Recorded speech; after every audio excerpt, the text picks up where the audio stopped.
everyone. Today we are here with Candice Goliath. She is the Performance Arts Co-ordinator for Safe Cities. So Candice, can you tell us a little bit about yourself and how you became involved with Safe Cities?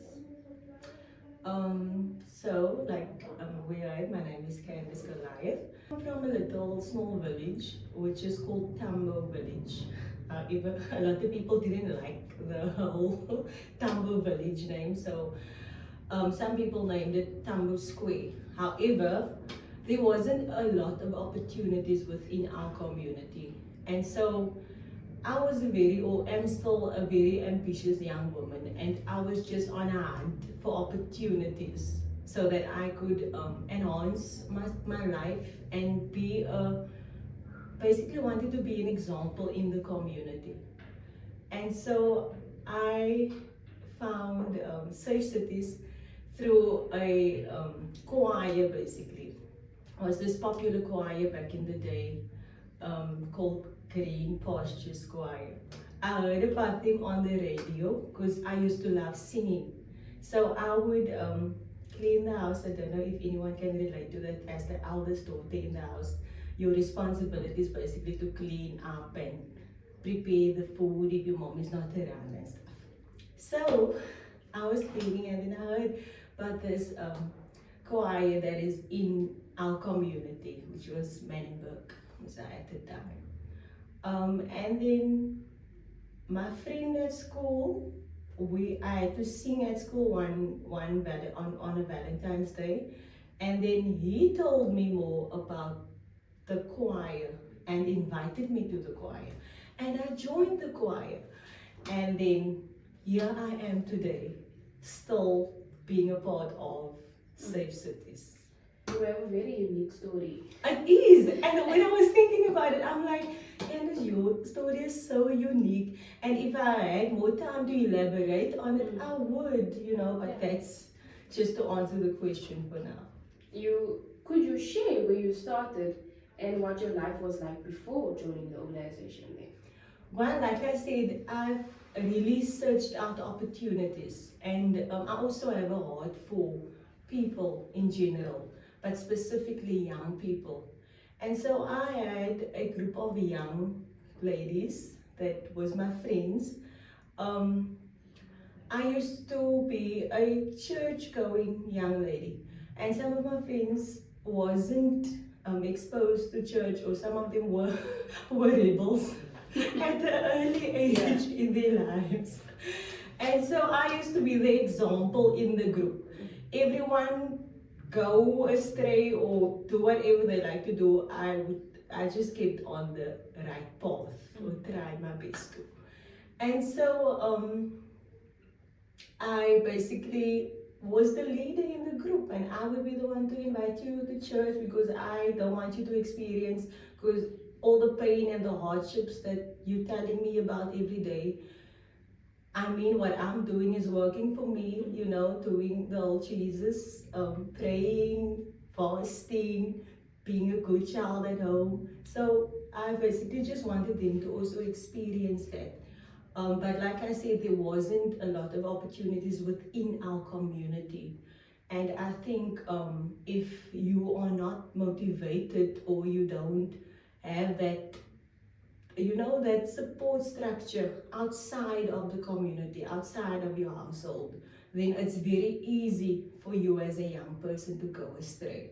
And so as I connected, like I mentioned, with my friend at school, because he was also saved at the time, they used to call him Pastor, I won't name him.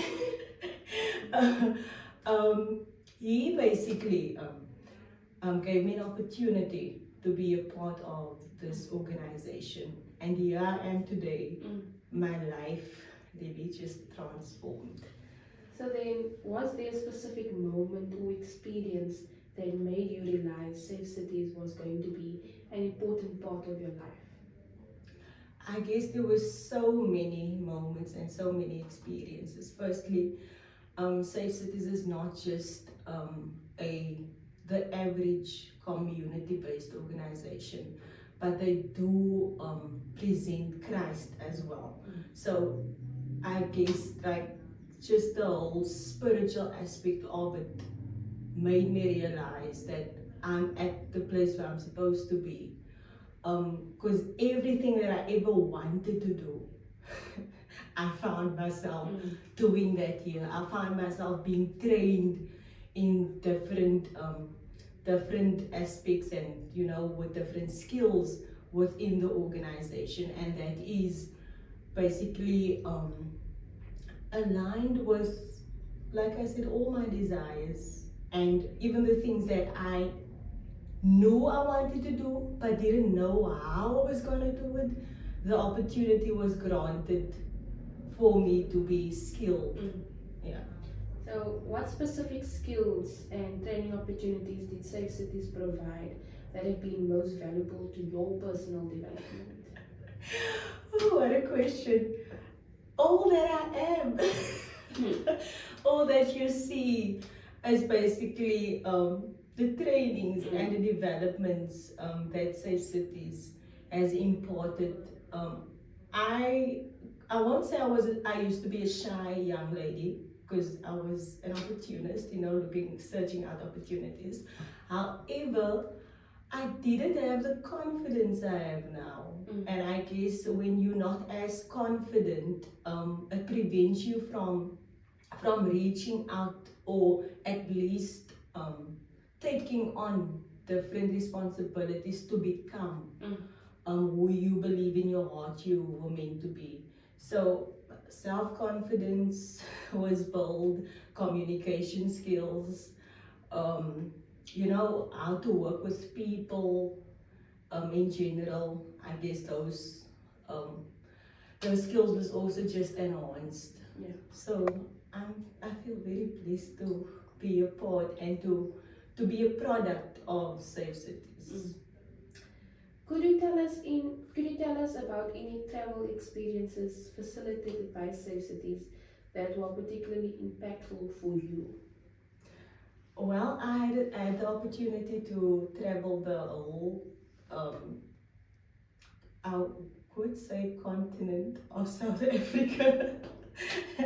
I traveled the country via one of the projects that we did back in the day, and so I mean that in itself is something great for someone that comes from an underprivileged background.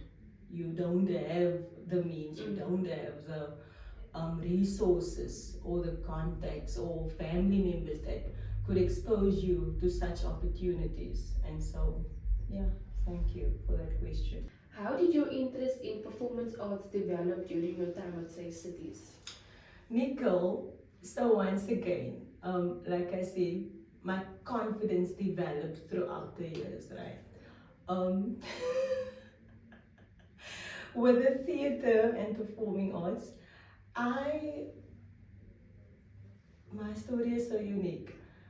I did not apply to be a part of the theater because of some fear that I had. And I think the fear also comes with when you know you can do it, but you're so afraid of bringing out what's within you that you just rather withhold it. However, I just did not apply to be a part of it. I rather assisted my friends. So as I'm helping one of my friends, to do their role, to say their lines now, to act and whatever, she don't get it. However, then I realized that I have to show her how to do it. But even with me showing and demonstrating how it should be done, the girl is not giving back, man. So I realized that I have to be the one to actually do this role, because I can feel it. I can feel like this is it, man, and maybe I'm the one that should have given myself the opportunity to take on the role. So then one evening in the rehearsal, because remember, I'm not just sitting there and watching them, I feel this heavy conviction coming over me. Because now the girl is doing what she has to do, and I mean, guys, there's nothing, there's no life, there's no giving it like I know it could be done. Then after the rehearsal, I went to her and I asked her, how do you feel about doing the role? Because remember, Anna don't just want to also go and do it, and she is the one that did all the necessary things to get the role. And then she told me she don't feel it, man. And maybe it's not for her, but why don't I give it a try? Since all of the friends now saw and also told me, Candice, but you can must do it, why don't you go? And then I spoke to one of the directors at the time, which was an international director. So I asked her if she would grant me the opportunity to just do an audition. And then she told me, yes, Candice, where have you been? Why didn't you? And so I now showed her this part.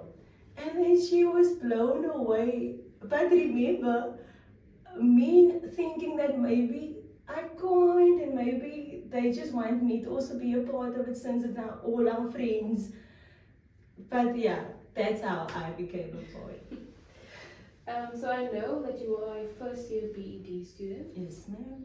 How do you see your education degree complementing your work at Safe Cities in the future? I don't even see myself working out there for the government. I do see Safe Cities opening up a school whereby we can train our people according to, our own voice. We can train our children according to our own curriculum, because I'm not in full agreement with the system that the government is putting forward for our children. What advice would you give to someone new to Safe Cities who might be in a similar position to where you started? I would say open up yourself, and give yourself the opportunity to be trained and developed. And once you get the opportunity as well, do it with all that is within you. Give your heart to the matter at hand, because only then will your life change.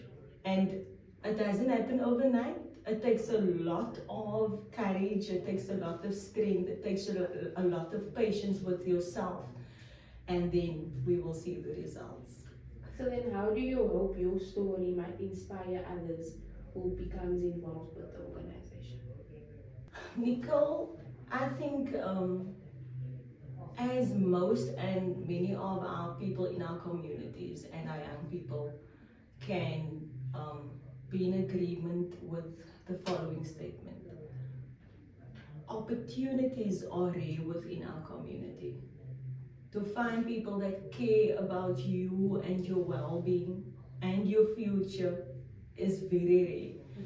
And so I would just say, be open-minded about life and see that what Safe Cities offers is not something that is out there, something that is common. So yeah, I would say take a closer look at life and listen to my story, to what I mentioned, where I come from, where I'm at now. I'm not saying that there's not different routes to your destination, but sometimes some of our paths is just set out, and I believe that mine has been set out, and so I am on tour to becoming who I am destined to be. Lovely to hear. Well, thank you very much, Candice. We really appreciate the time. You're welcome. Thank you.